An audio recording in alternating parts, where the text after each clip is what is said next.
Hello everyone, I hope all are good at home.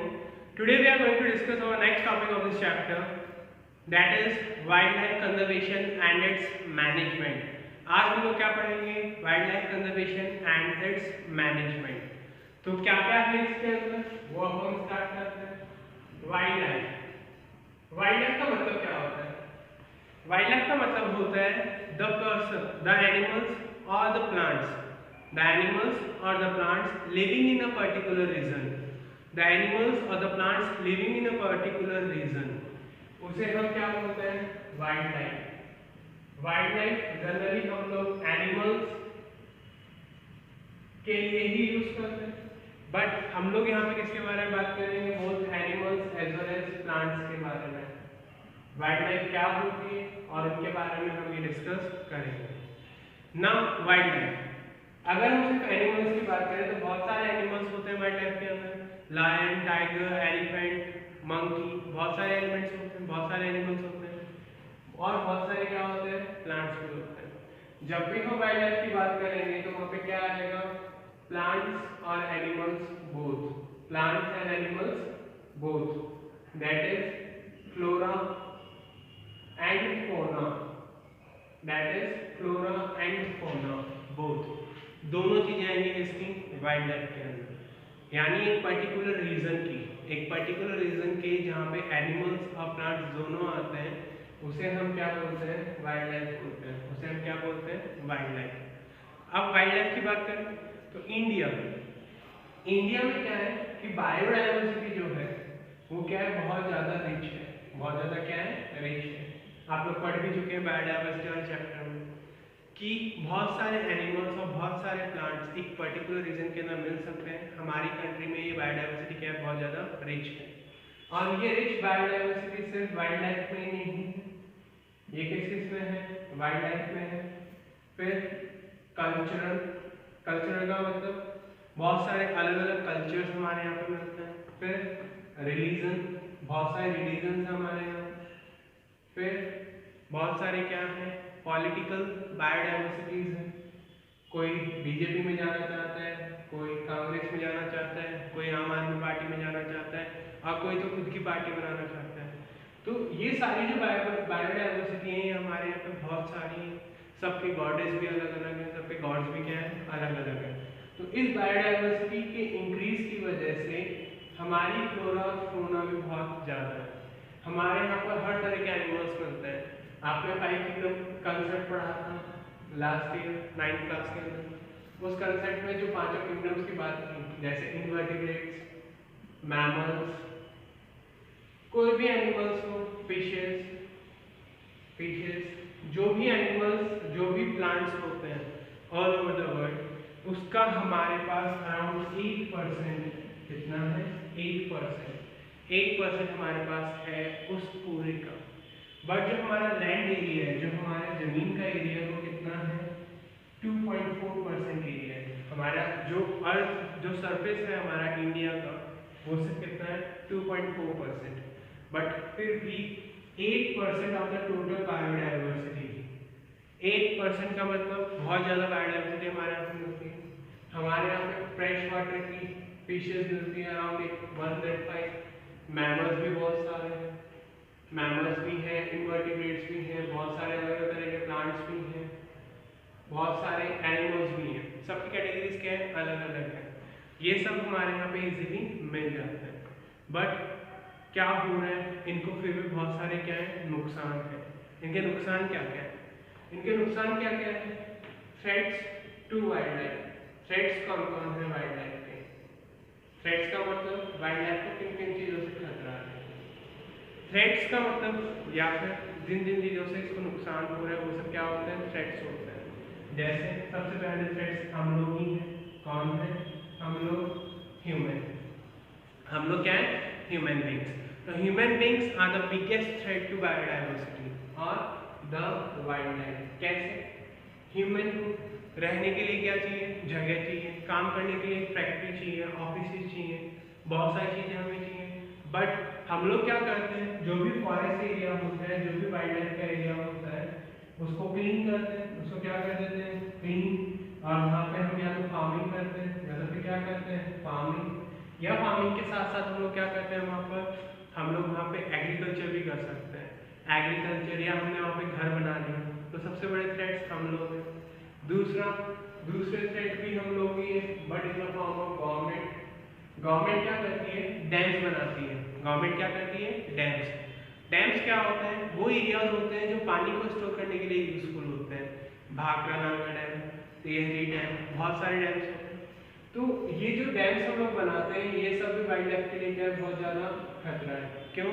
क्योंकि इन dams की वजह से हमें फॉरेस्ट को कट करना पड़ता है। फॉरेस्ट को कट करना पड़ता है ताकि हम वहाँ पे क्या स्टोर कर सकें, पानी को स्टोर कर सकें। तो डैम्स हो गए। फिर इंडस्ट्रीज हमें बनानी है, हमें फैक्ट्रीज बनानी है, तो भी हम कौन से एरिया को कट करते हैं, फॉरेस्ट एरियाज को। इंडस्ट्रीज, डैम्स वगैरह बनाने के लिए हम कौन से एरिया को कट करते हैं, फॉरेस्ट एरिया को। क्यों? क्योंकि हमारे पास और भी जगह ही नहीं है, तो हम इस एरिया को क्या करते रहते हैं, कम करते रहते हैं, इंडस्ट्री को, फॉरेस्ट को। फिर वहाँ से जो गैसेस लीक होती हैं, वो उसके आसपास में रहने वाली जो बायोडाइवर्सिटी है, यानी जो प्लांट्स और एनिमल्स हैं, उनके लिए क्या होती है, बहुत बड़ा खतरा होती है। उनके लिए क्या होती है, बहुत बड़ा खतरा होती है, बहुत ज़्यादा क्या होता है, डेंजर होता है। फिर दूसरा क्या, पॉल्यूशन इंक्रीज हो रहा है। क्या इंक्रीज हो रहा है, पॉल्यूशन।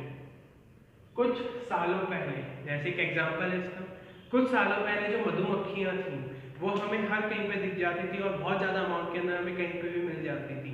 बट अब क्या हुआ, पॉल्यूशन इंक्रीज हुआ। पॉल्यूशन इंक्रीज होने के बाद ये जो एलिमेंट है बी, ये क्या होते जा रहे हैं, कम होते जा रहे हैं। इसकी वजह से स्पोर फॉर्मेशन नहीं हो रहा प्लांट्स के अंदर, स्पोरोजेनेसिस नहीं हो रहा। ये प्रोसेस क्या होता है, जिसके अंदर एक प्लांट के स्पोर्स दूसरे प्लांट के स्पोर्स के ऊपर जो हनी बीज होती हैं वो लेके जाती हैं, ये प्रोसेस नहीं हो रहा। ये भी हमारे लिए है। फिर जैसे ऑयल लीकेज। ऑयल, हमें पता है कि ऑयल क्या होता है, बहुत ज़्यादा कॉस्टली होता है। सब कंट्रीज के पास है नहीं, हमारे पास तो बिल्कुल भी नहीं है। तो ये जो ऑयल होता है, ये ऑयल आता है दूसरी कंट्रीज से, बट कभी कभी जब ये ऑयल का लीकेज हो जाता है, जैसे अभी रिसेंटली हुआ था, कौन सी कंट्री में हुआ था, मॉरिशस की कंट्री। मॉरिशस की कंट्री, उसके पास में से एक जापान का क्या निकल रहा था, एक जहाज निकल रहा था, एक शिप निकल रहा था जिसके अंदर ऑयल के कंटेनर्स थे। वो क्या हो गया, उसके अंदर लीकेज स्टार्ट हो गया। तो लीकेज, जैसे ऑयल का लीकेज स्टार्ट हुआ, तो लीकेज की वजह से वहाँ पे क्या हुआ, जो भी प्लांट्स थे, एनिमल्स थे, जो भी ओशियनिक एलिमेंट्स प्लांट्स थे, वो सब क्या हो गए, मर गए, ऑयल लीकेज की वजह से। फैक्ट्री से निकलने वाला पॉल्यूशन भी इसका एक रीजन है। और सबसे बड़ा रीजन क्या है, green house effect. Green house effect क्या होता है, ग्रीन हाउस इफेक्ट वो इफेक्ट होता है जिससे हम अर्थ के ऊपर ज़्यादा क्या प्रोड्यूस करना चाहते हैं, हम लोग प्रोड्यूस करना चाहते हैं मोर एंड मोर क्रॉप्स, जिसके लिए हम अर्थ के सरफेस के टेम्परेचर को इंक्रीज करना चाहते हैं। और जैसे ही हम अर्थ के सरफेस के टेम्परेचर को इंक्रीज करते हैं, that effect known as greenhouse effect. और उसकी वजह से क्या हो रहा है, ग्लोबल वार्मिंग हो रही है। क्या हो रही है, ग्लोबल वार्मिंग। इससे भी एनिमल्स क्या हो रहा है, मर रहे हैं। फिर दूसरी थिंग, हम लोग यूज करते हैं लेदर। क्या यूज करते हैं, लेदर। लेदर कैसे आता है, पोचिंग से, एनिमल की स्किन से। एनिमल की स्किन से आता है लेदर। तो हम लोग क्या कर रहे हैं, पोचिंग कर रहे हैं। पोचिंग का मतलब होता है इलीगल हंटिंग। इलीगल हंटिंग करते हैं हम लोग किसकी, एनिमल्स की। तो ये सब क्या है, वाइल्ड लाइफ को बहुत बड़ा थ्रेट है। इसीलिए हमारी गवर्नमेंट ने, जो इंडियन गवर्नमेंट है, उन्होंने कैंपेन भी चला रखा है, क्या, save the tiger, save the tiger. ये कैंपेन हमारे राजस्थान में भी चल रहा है। कहाँ चल रहा है हमारे राजस्थान में, ये चल रहा है कहाँ पर, सरिस्का में। जो अलवर की सरिस्का सेंचुरी है, वहाँ पे कैंपेन चल रहा है, सेव द टाइगर। ये कैंपेन इसीलिए चलाए जाते हैं ताकि आने वाले टाइम के ऊपर टाइगर्स हमें मिले। ये नहीं हो कि वो भी डायनासोर्स की तरह क्या हो जाए, गायब हो जाए।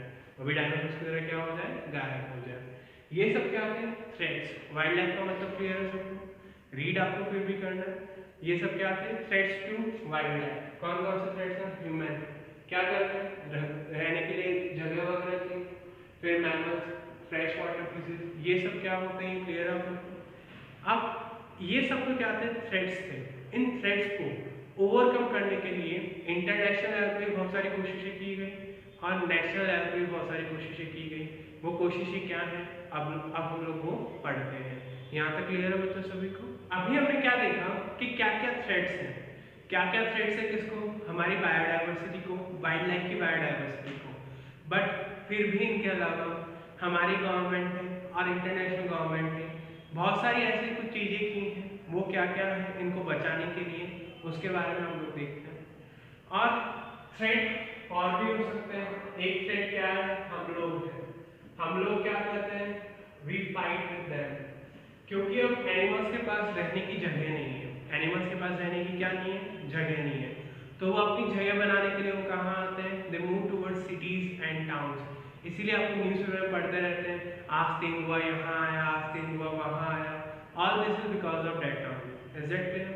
तो थ्रेट ह्यूमन बींग्स भी हैं उनके, क्यों? क्योंकि ह्यूमन बींग उनकी जगह पे कब्जा करते जा रहे हैं, तो वो लोग भी हमारी जगह पे वापस आने की कोशिश करते रहते हैं। अब क्या हुआ, इन सबको बचाने के लिए हमारी गवर्नमेंट ने पॉलिसी एस्टैब्लिश की, जिसका नाम था क्या, नेशनल फॉरेस्ट पॉलिसी।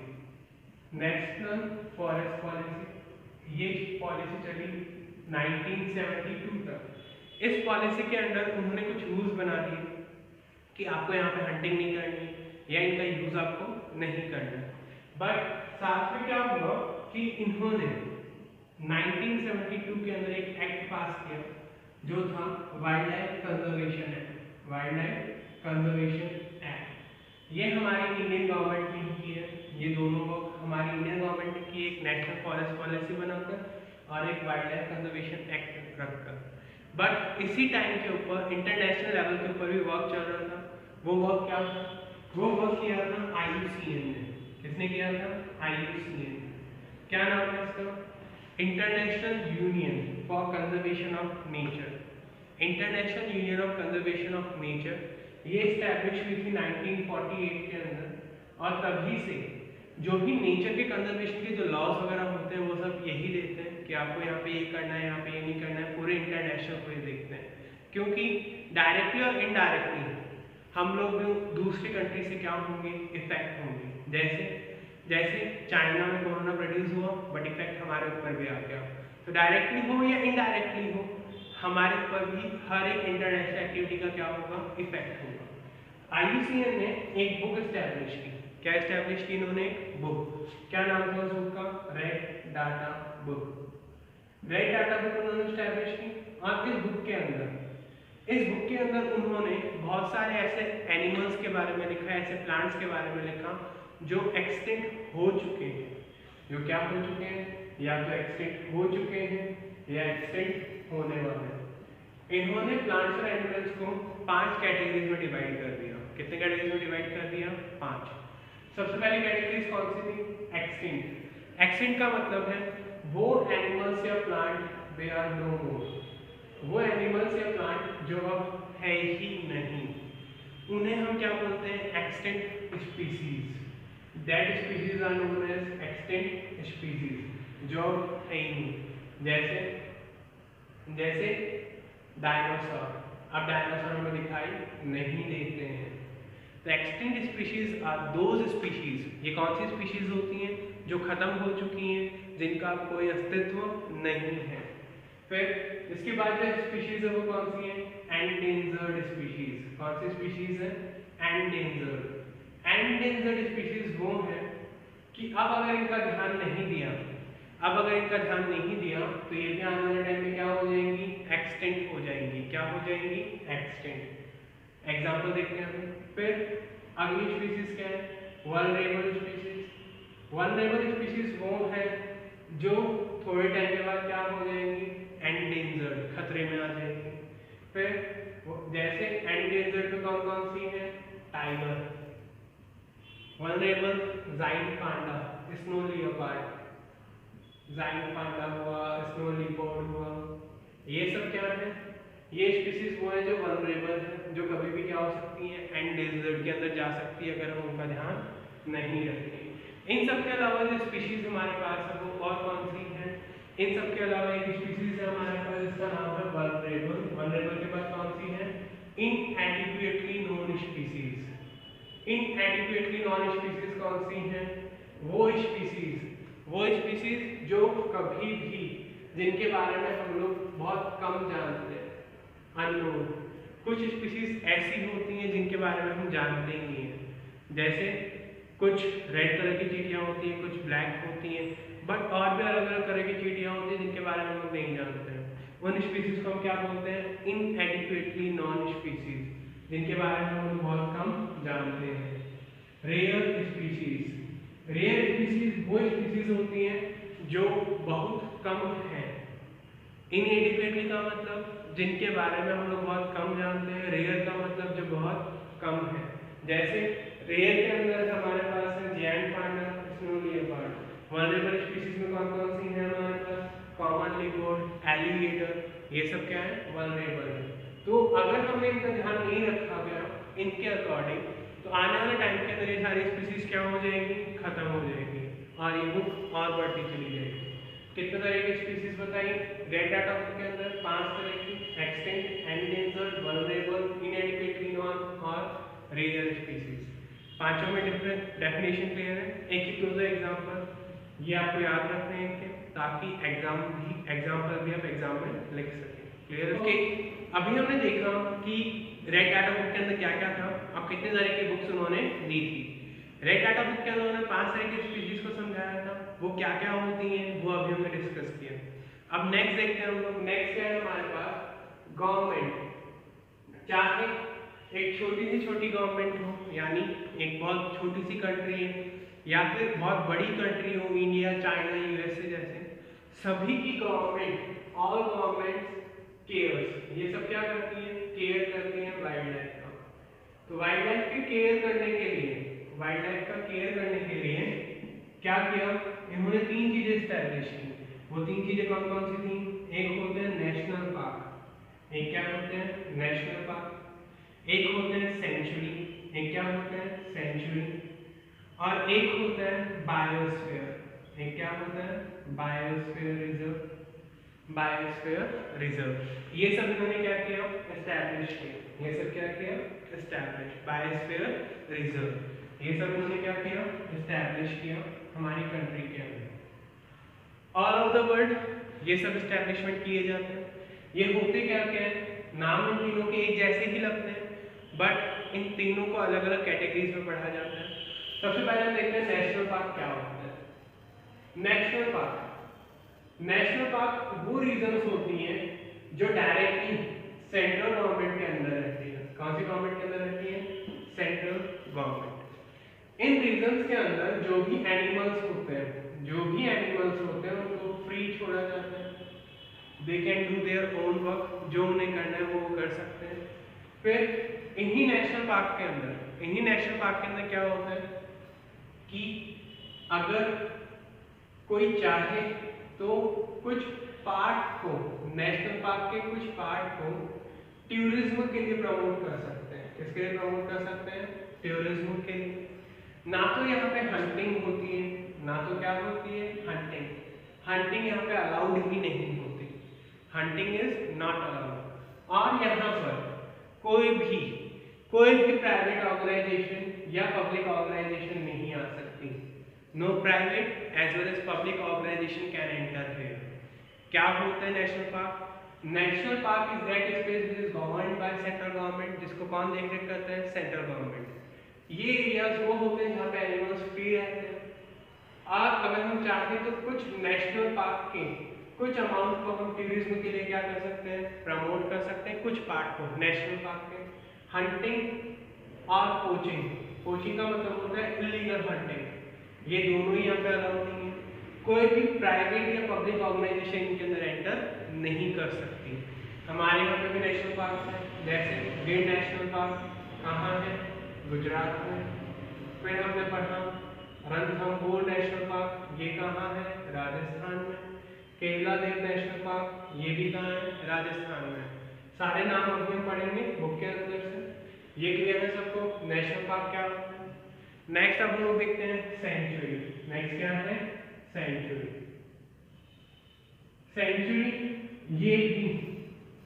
ये आते हैं स्टेट गवर्नमेंट के अंदर। इनको कौन संभालता है? स्टेट गवर्नमेंट संभालता है। यहाँ भी हंटिंग और पोचिंग बिल्कुल अलाउ नहीं है। बट यहाँ पर हम प्राइवेट ऑर्गेनाइजेशंस को रख सकते हैं। We can place here private organisation.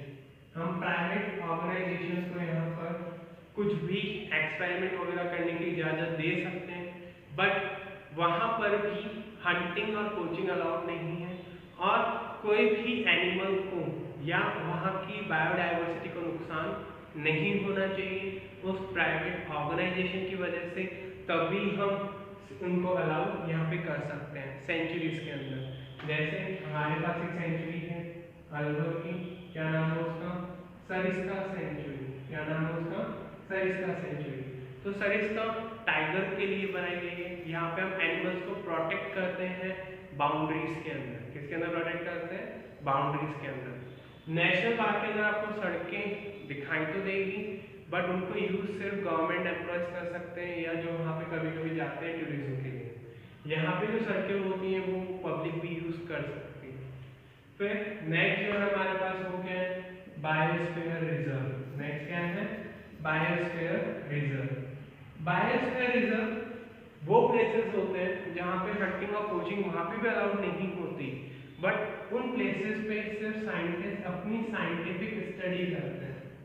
क्या करते हैं, साइंटिफिक स्टडी। जैसे किसी भी एनिमल पे रिसर्च करना, प्लांट के ऊपर मेडिसिन वगैरह बनाना, साइंटिफिक रिसर्च यहाँ पे अलाउड होती है बायोस्फीयर रिजर्व के अंदर, ताकि ह्यूमन बींग्स किससे कांटेक्ट में रहें, नेचर के कांटेक्ट में हमेशा रहें और नेचर को कोई नुकसान ना पहुंचाए। या फिर उनसे होने वाली जो भी डिजीज है, जैसे कोरोना, शुरू में कहानी ये आई थी कि कोरोना चमगादड़ से होता है, बट ऐसा कुछ नहीं था। तो इन रिसर्च वर्क्स को कंप्लीट करने के लिए जो साइंटिफिक स्टडीज होती हैं, इन्हें कंप्लीट करने के लिए बायोस्फीयर रिजर्व को एस्टैब्लिश किया जाता है, और ये भी टोटली सेंट्रल गवर्नमेंट के अंडर होता है। कौन से गवर्नमेंट के अंदर होता है, सेंट्रल गवर्नमेंट। ये क्या होता है, बायोस्फीयर रिजर्व। तो ये सब जो जगह जगह की गवर्नमेंट है ऑल ओवर द वर्ल्ड, ये सब नेशनल पार्क, बायोस्फीयर रिजर्व और सेंचुरीज को एस्टैब्लिश करते रहते हैं टाइम टू टाइम उनके रिक्वायरमेंट के लिए, ताकि हम लोग आने वाले जनरेशन से क्या कर सकें, फाइट कर सकें। या फिर कोई भी अगर हमें नेचर से अगर हमें कोई खतरा है तो हम उसे पहले ही सेंस कर लें, जैसे कोरोना, तो हम उसके लिए क्या हो जाए, प्रिपेयर हो जाए। इसलिए इनको एस्टैब्लिश किया जाता है national park, sanctuary, biosphere reserve वगैरह को। अब कहाँ कहाँ पर है नेशनल पार्क, बायोस्फीयर रिजर्व, ये सब वो देखते हैं। सबसे पहले हम लोग वो देख लेते हैं कि स्पीशीज कौन कौन सी हैं। तो अभी हमने देखा एक्सटेंडेड स्पीशीज। एक्सटेंडेड स्पीशीज में कौन कौन है, डायनासोर है और राइना है। राइना एक प्लांट है, राइना क्या है, प्लांट। राइना इसका नाम होता है, राइना हो गया, डायनासोर हो गया, ये दोनों क्या है, एक्सटिंक्ट हैं, कभी भी खत्म हो सकते हैं। एंडेंजर्ड स्पीशीज जो खतरे में है वो कौन है, राइनोसोर। राइनोसोर्स खतरे में है, गोडावन ये खतरे में है, endangered. Vulnerable, common leopard, alligator, ये सब क्या है, खतरे में। वल्नरेबल है, कभी भी एंडेंजर्ड हो सकते हैं। रेयर स्पीशीज जिनके बारे में हम बहुत कम जानते हैं, giant panda, snow leopard. इनएडिक्वेटली non species जिनके बारे में हम बहुत कम जानते हैं या फिर नहीं जानते हैं। फिर नेशनल पार्क कौन कौन से इंडिया के अंदर, मेन जो है, एक है काजीरंगा नेशनल पार्क जो आसाम में है, गिर नेशनल पार्क गुजरात में, हिमालय नेशनल पार्क हिमाचल प्रदेश में, बंदीपुर नेशनल पार्क कर्नाटक में, सतपुरा नेशनल पार्क मध्य प्रदेश में, Sundarban national park West Bengal में, रणथंबोर और केरला में, राजस्थान में, अभी हमने देखा इनको। Corbett, Jim Corbett national park कहाँ पर है, उत्तरांचल में।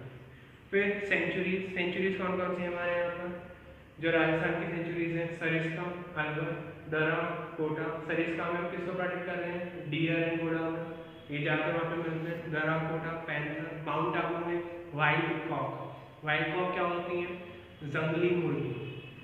ताल छापर, जहाँ पे हिरण वाला केस हुआ था सलमान खान का, वहाँ पे किसको प्रोटेक्ट करते हैं हम, ब्लैक डियर को। जवाहर सागर, कोटा। सीता माता में कौन सा एनिमल मिलता है, फ्लाइंग स्क्विरल। केला देवी, इसमें कौन सा मिलता है, बियर जो भालू होता है। नाहरगढ़ में फॉक्स और पैंथर। ये सारी सेंचुरीज थी जो हमारे आसपास में है राजस्थान के अंदर। फिर बायोस्फीयर रिजर्व कौन कौन से हैं, अंडमान निकोबार में है ग्रेट निकोबार नाम से, आसाम काजीरंगा, कर्नाटक में है नीलगिरी, उत्तर प्रदेश में है नंदा देवी, वेस्ट बंगाल में है सुंदरबन, मध्य प्रदेश में है कान्हा और राजस्थान में है थार डेजर्ट। ये सब क्या है? बायोस्फीयर रिजर्व के नाम हैं। ये सब हमारी सराउंडिंग के अंदर है। ये नाम क्यों बताएं? कभी कभी क्वेश्चन आ जाता है फ्लाइंग स्क्विरल कहाँ मिलता है, तो आपको उसका नाम बताना होगा। फ्लाइंग स्क्विरल कहाँ मिलता है? सीता माता प्रतापगढ़ में। फिर क्वेश्चन आ गया जैसे जिम कॉर्बेट नेशनल पार्क कहाँ पर है, तो उसका आंसर आपको लिखना होगा उत्तरांचल। राजस्थान के बायोस्फीयर रिजर्व का क्या नाम है, उसका आपको लिखना होगा थार डेजर्ट। तो इस तरह से इनके क्वेश्चन आ जाते हैं, तो वो भी आपको याद रखने हैं। क्लियर है सभी को? नेक्स्ट क्लास के अंदर हम लोग पढ़ेंगे क्या? Water conservation and management. Next class में क्या पढ़ेंगे हम लोग? वाटर मैनेजमेंट एंड कंजर्वेशन, कैसे हम वाटर को मैनेज कर सकते हैं और कंजर्व कर सकते हैं। Clear all of you? Thank you all of you, have a nice day.